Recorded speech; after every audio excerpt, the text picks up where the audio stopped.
నమస్తే అండి అందరికీ.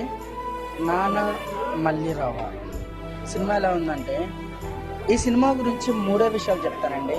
ఒకటి, ఈ సినిమా చూసి థియేటర్ నుంచి బయటకు వచ్చినటువంటి ఆడియన్స్ రాయ లాంటి గుండె ఉన్నా సరే వాళ్ళ నాన్నకి ఫోన్ చేసి మనస్ఫూర్తిగా ఎంతో ప్రేమతో ఇష్టంతో మాట్లాడతారండి.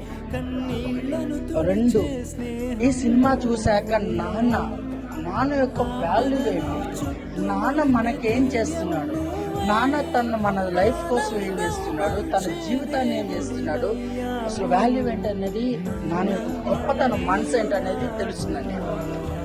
మూడోది ఏంటంటే 100కి 1000% ఇలాంటి సినిమాలు, ఇలాంటి సినిమాలు నాన్న మళ్ళీ రావా ఇలాంటి సినిమాలు 100కి 1000% చూడాలండి.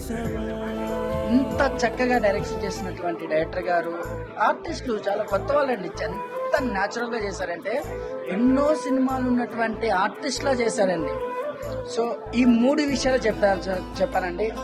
Thank you so much. ఈ 3 విషయాల్లో ఈ సినిమా యొక్క గొప్పతనం ఏంటో మీకు అర్థమైపోతుంది. మ్యూజిక్ చాలా బాగుంది, ఆర్టిస్టుల యాక్టింగ్ బాగుంది, చెప్పాను కదా. ఈ 3 విషయాలు అంతే. డైరెక్షన్ పరంగా, ఫ్రేమ్స్ పరంగా, ఎవ్రీ షాట్, ఎవ్రీ ఆర్టిస్ట్ దగ్గర యాక్టింగ్ తీసుకోవటం కానీ టోటల్గా చాలా అంటే చాలా బాగుందండి. ఈ జనరేషన్లో యూత్ చూడాలండి. Thank you so much.